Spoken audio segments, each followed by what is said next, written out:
Students, भगवान दास लोधी महाविद्यालय की ऑनलाइन क्लासेस में आपका स्वागत है।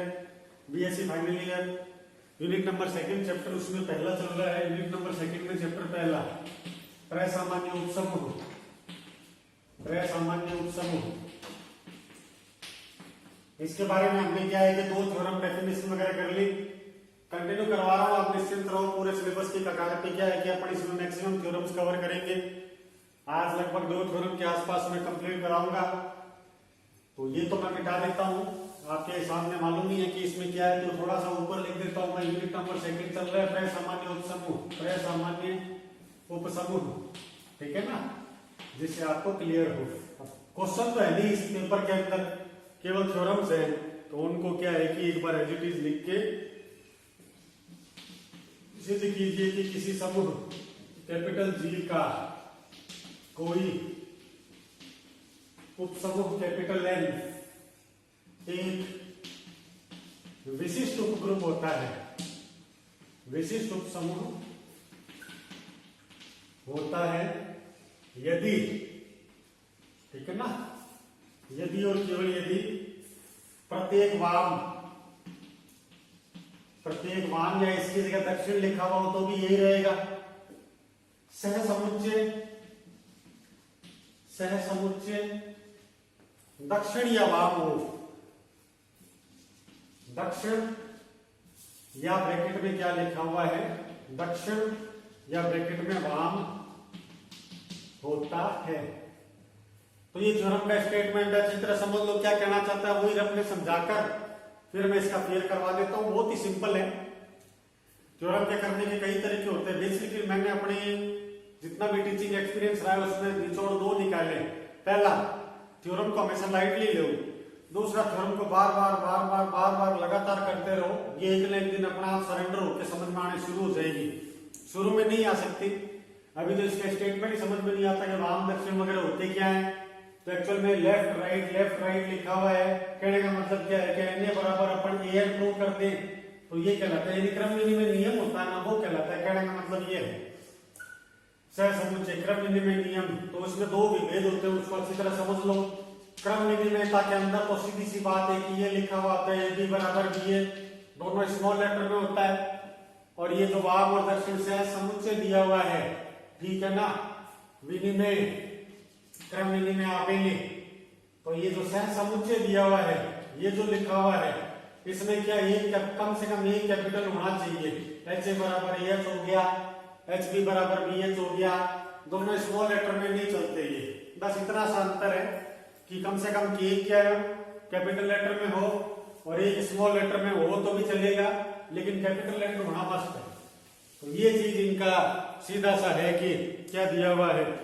थ्योरम को स्टार्ट कर दो। पहले सबसे पहले दिया हुआ क्या है, कोई भी समुच्चय उपसमूह विशिष्ट उपसमूह होता है। विशिष्ट उपसमूह की परिभाषा अपने को याद होनी चाहिए। उसको पहले मानकर चलेंगे तो ले माना समूह जी का कोई उपसमूह कैपिटल एन विशिष्ट उपसमूह है। विशिष्ट उपसमूह है, पहले ये मान लिया कि विशिष्ट उपसमूह है, यानी N is normal subgroup of G है। इसमें 2 तरह की डेफिनेशन आपको क्लियर होनी चाहिए। एक्स एन एक्स इनवर्स, ये किसको बिलोंग करना चाहिए, एन को, और एक्स एन एक्स इनवर्स बराबर किसके होना चाहिए, एन के।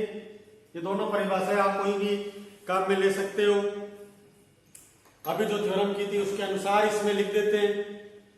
उसका रियल वैल्यू क्या होती है, N is normal subgroup of G है, तो लिख लो। हम जानते हैं कि प्रसामान्य उपसमूह की परिभाषा से, हम जानते हैं कि प्रसामान्य उपसमूह की परिभाषा क्या होती है। अगर जी जी को बिलोंग करता है, कैपिटल जी, और एन कैपिटल एन को बिलोंग करता है, तो डेफिनेशन अपन जो प्रूव कर रहे हैं उसके अनुसार बता रहा हूं। डेफिनेशन में लिख लो, यहां लिखवा देता हूं जी एन जी इनवर्स, ये किसके बराबर होगा, एन के। ये अभी किया था हमने, क्या किया था, पिछले प्रमेय के अनुसार प्रूव किया था। ये प्रमेय नंबर 2 ले लो आप, जो लास्ट वीडियो था उसमें देखोगे ये डिराइव किया हुआ है। अब इसमें क्या कर दोगे, आजू बाजू में गुणा कर दो। ये जी एन जी इनवर्स लिखा हुआ है, इसको जी से गुणा कर दो तो एन इंटू जी कर दिया। इधर जी इनवर्स से गुणा कर दो तो G into N into G inverse into G is equal to G inverse N G लिख दिया। ठीक है ना। ये दोनों कैंसिल हो गए तो n बराबर किसके आ गया,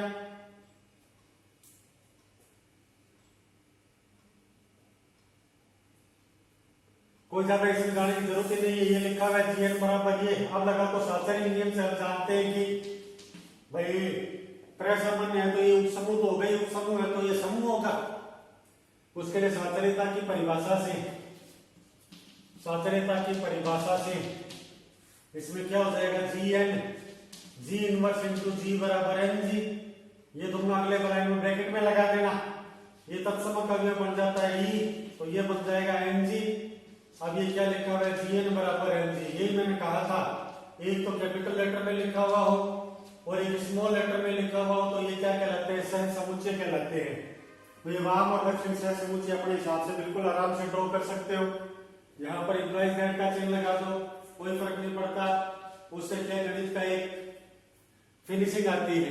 तो पहले थ्योरम को समझ कर ये लगा लो, स्क्रीनशॉट ले लो इसका, अच्छी तरह बार बार इसको समझ कर देख लो।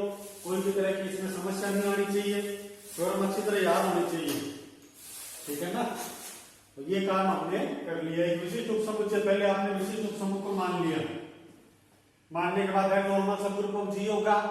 तो इसके अभी तक अपन ने दो डेफिनेशन पढ़ी है। पहली तो एक्स एन एक्स इनवर्स किसको बिलोंग करेगा, एन को, और दूसरी क्या पढ़ी है, एक्स एन एक्स इनवर्स बराबर एन है। तो दूसरी परिभाषा यहाँ पर अपन ने काम में ले ली। लेने के बाद इसका डेरिवेशन आराम से कर लिया। अब अपन ये मानकर चलेंगे विशिष्ट उपसमूह प्रूव करना है, तो ये मिटा रहा हूं मैं। अब दूसरा मान लेते हैं, बहुत ही नॉर्मल थ्योरम होती है, थ्योरम कभी भी मुश्किल नहीं होती। बस कई बार किताब का नोटिफिकेशन है, उसको देखने में थोड़ा सा टाइम लग जाता है। बाकी इनमें क्या दम है, कोई भी दम नहीं है। इनको डिराइव करने के लिए कोई भी तरह की मशक्कत या परेशानी का सामना नहीं करना पड़ता। अब इसमें दूसरा मान लो विलोमते है। माना प्रत्येक वाम समुच्चय, प्रत्येक वाम और दक्षिण में भी यही परिभाषा रहेगी। दक्षिण को ब्रैकेट में लिख लेना, दक्षिण सह समुच्चय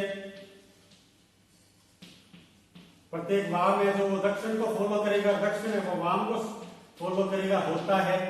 इसका मतलब मैं क्या मान लूंगा, इसमें जी एन बराबर एन जी यहां पर दिया हुआ है, ये अपने को गिवन है।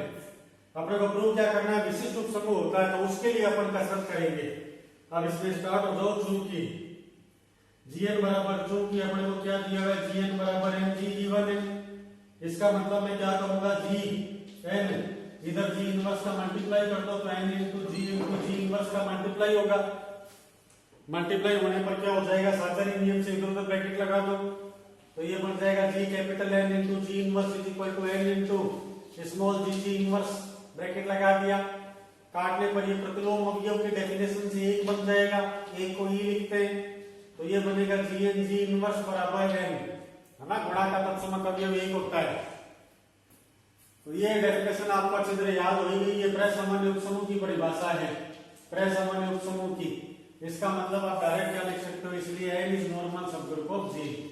That is the derivation of this theorem.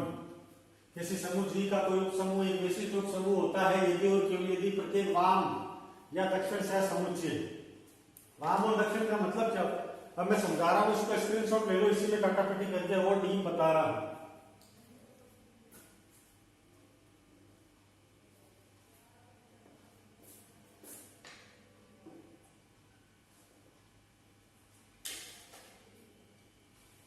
विलोमता माना प्रत्येक वाम समुच्चय दक्षिण, ये ब्रैकेट में क्या लिखा हुआ है, अब ये जी इंटू एन बराबर एन इंटू जी लिखा हुआ है, ये वाम कहलाता है। तो दक्षिण क्या हो जाएगा, इसका उल्टा हो जाएगा, एन जी बराबर जी एन हो जाएगा। इसमें क्या है, कोई ज्यादा लंबा थोड़ा इसमें कहानी नहीं है। जी एन बराबर एन जी बराबर जी एन, ये दोनों तरफ एक जैसे रहते हैं। जो इसमें गुणा आपने जी इनवर्स का यहाँ किया है, ये गुणा किया है जी इनवर्स का, वो इधर कर देंगे तो कोई भी तरह का अंतर नहीं रहता। एक बोलने में लिखने में अंतर रहता है दक्षिण और वाम सह समुच्चय का। तो ये थ्योरम का डेरिवेशन है, सिंपल थ्योरम है। परस्पर संबंधी उपसमूह चैप्टर अपने को यूनिट नंबर 2, इससे सिंपल वाला चैप्टर बचा हुआ है, पहले इसको थोड़ा सा कंप्लीट कर लेते हैं।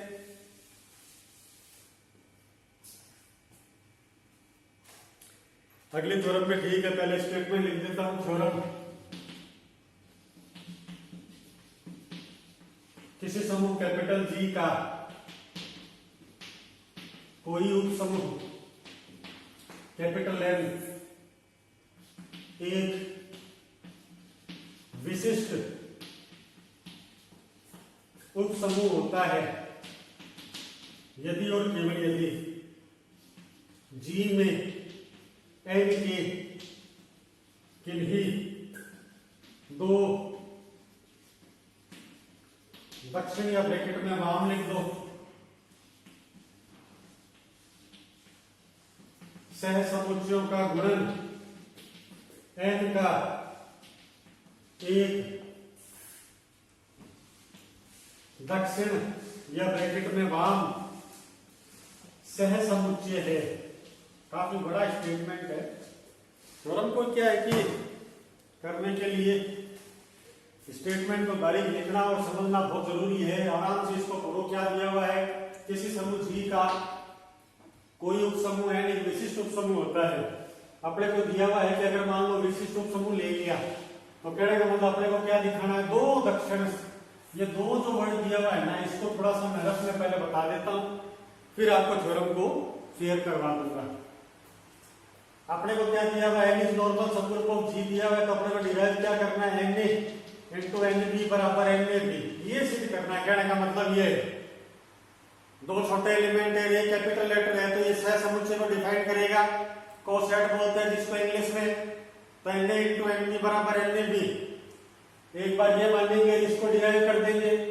इसके लिए तीन परिभाषाएं आगे जो जैसे जैसे थ्योरम पढ़ते हो वो अपनी डेफिनेशन बनती जाती है।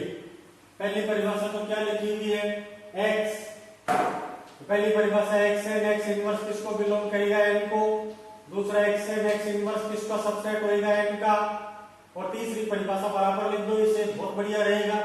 सबसेट होता ही है, इसको डिराइव करने का तरीका है ये, जो इस थ्योरम के बाद फिर बताऊंगा मैं। और तीसरा जो अपन ने पढ़ा है वो क्या दिया हुआ है, N A into N A B बराबर एन ए बराबर ए एन। ठीक है ना, ये दोनों वाम और दक्षिण के बराबर होता है। तीन परिभाषाएं होती है अपने पास में। पहले इसको वही मानकर हल करना स्टार्ट कर देते। छोटी सी थ्योरम है, बहुत सिंपल थ्योरम है।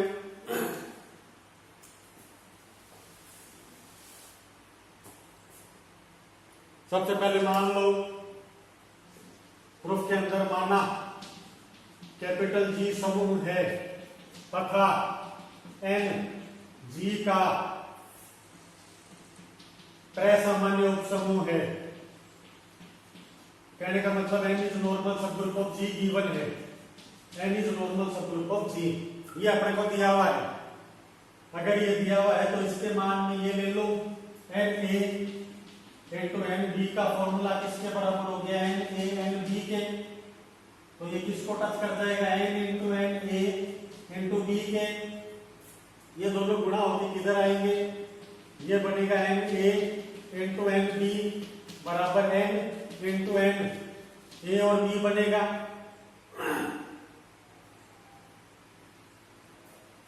त्रैसामान्य उपसमूह के लिए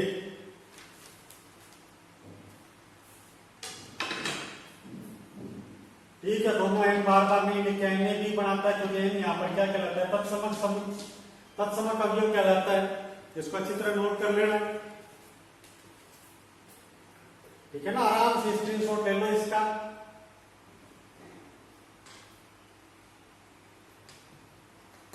उसके बाद विलोम है, माना एन ए एन बी बराबर एन ए बी। इस प्रकार से लेंगे, एन ई बराबर एन होता ही है, हम जानते हैं। N A into N A inverse किसको बिलोंग करेगा, एन बी बराबर एन ले लो। N one A N two A inverse किसको बिलोंग करेगा, एन को। N one inverse N one A N two A inverse किसको बिलोंग करेगा, एन इनवर्स एन को।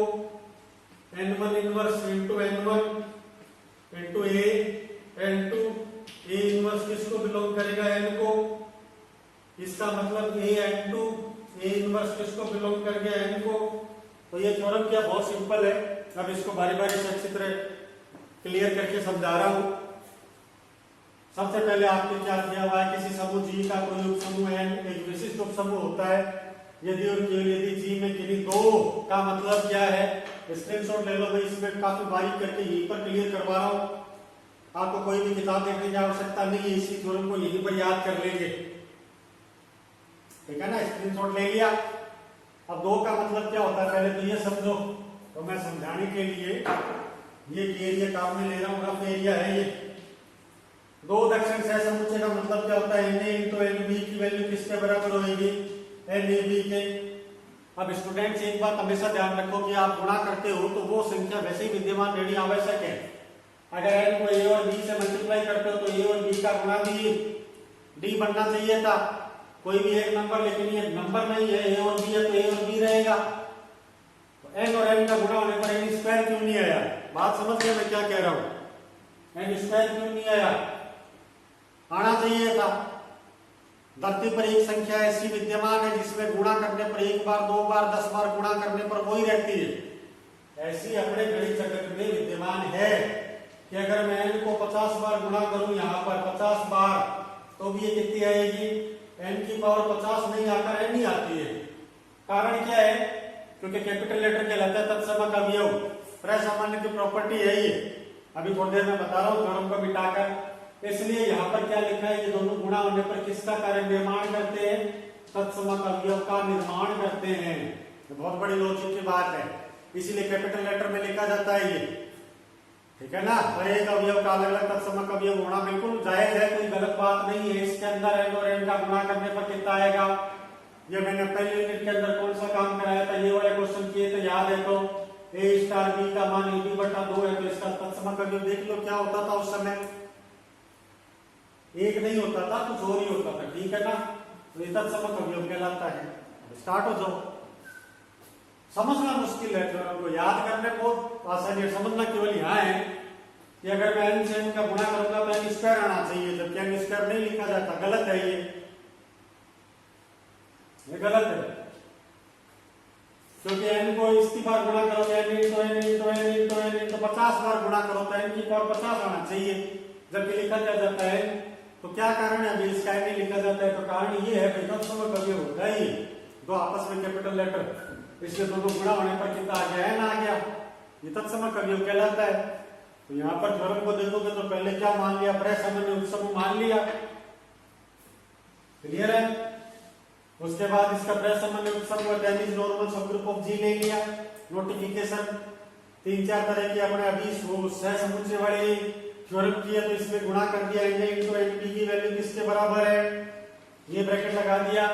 प्रसामान्य है तो उपसमूह होगा, उपसमूह है तो समूह होगा, प्रसामान्य है तो उपसमूह होगा, उपसमूह है तो समूह होगा। a को n से गुणा कर दिया और n को इंटरचेंज कर दिया, क्योंकि अभी अभी हमने क्या की थी, प्रमेय की थी ये कि इसका वाम सहकुलक दक्षिण सहकुलक के बराबर होता है, ये प्रमेय की थी पिछली थ्योरम के अंदर ही। Na हो गया, ये आगे आपके सामने है, तो Na भी बिल्कुल आराम से डिराइव हो गया, विलोमता है। मान लिया Na और Nb को गुणा करने पर Na भी आ रहा है, अब ये गुणा करते हैं, Nb को गुणा कर दिया n से तो कोई फर्क नहीं पड़ा, Na को Na इनवर्स से गुणा किया, मान लो Nb आ गया, n के बराबर है, ठीक है ना। कैसे, इन दोनों का गुणा हो जाएगा, चेंज होते तो कटने पर कितना आ गया e, और n और n गुणा होने पर n आ ही रहा है, n को e से गुणा करने पर n ही आ रहा है। कहने का मतलब क्या जो ले लो आप, n का जो n इनवर्स के ये n1 ले लिया और n2 a इनवर्स ले लिया, तो लेना यही था। बहुत बढ़िया चीज है, नॉर्मल है, कोई समझ में ना आने लायक बात ही नहीं है। बिलोंग्स टू किसके हो जाएगा, n स्मॉल लेते ही बराबर किस में कन्वर्ट हो जाता है, बिलोंग्स टू, गणित का नियम ही है, ये किस में कन्वर्ट हो जाएगा, बिलोंग्स टू में कन्वर्ट हो जाएगा।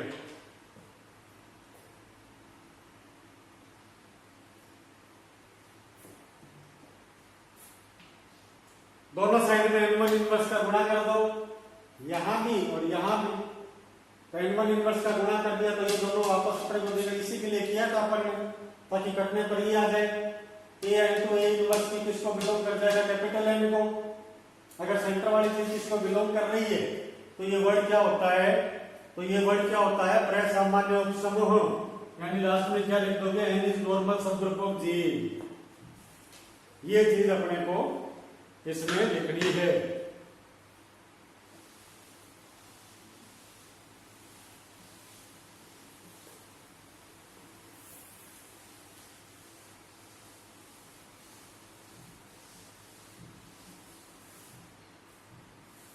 प्रसामान्य उपसमूह की प्रॉपर्टीज है वो अच्छी तरह मैं लिख रहा हूं। प्रसामान्य उपसमूह की प्रॉपर्टी, उपसमूह के प्रगुण। प्रसामान्य उपसमूह के प्रगुण के लिए सबसे पहला नंबर, पॉइंट नंबर लिख रहा हूं। ये आपको याद कर लीजिएगा। चैप्टर के समापन समारोह में 2-3 थ्योरम और बची है, उससे पहले एक बार बता देता हूं, फिर लास्ट में और समरी बता दूंगा सभी की, तब जाकर ये क्लियर हो जाएगा।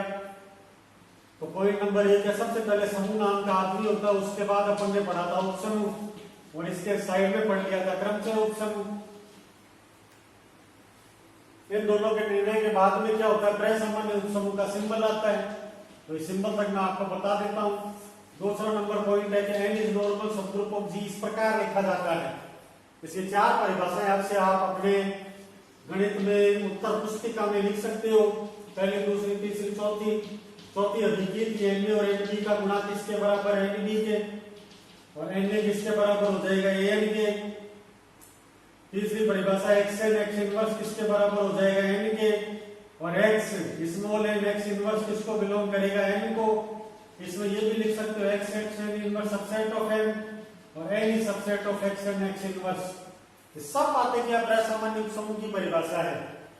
ये भी 100% सही है, ये भी 100% सही है, ये भी 100% सही है, और ये तो सबसे पहले बेसिक परिभाषा है ही जो कि एग्जाम में लिखी जाती है। ये सब परिभाषा क्या प्रसामान्य उपसमूह की है। और इनमें जो सबसे लास्ट का पॉइंट है आज का, इसमें कैपिटल एन क्या होता है? तत्समक अवयव कहलाता है। तो ये क्या नेक्स्ट वीडियो में पढ़ेंगे किस प्रकार कहलाता है। पहले 2-3 थ्योरम और करनी पड़ेगी, तब जाकर ये क्लियर होता है।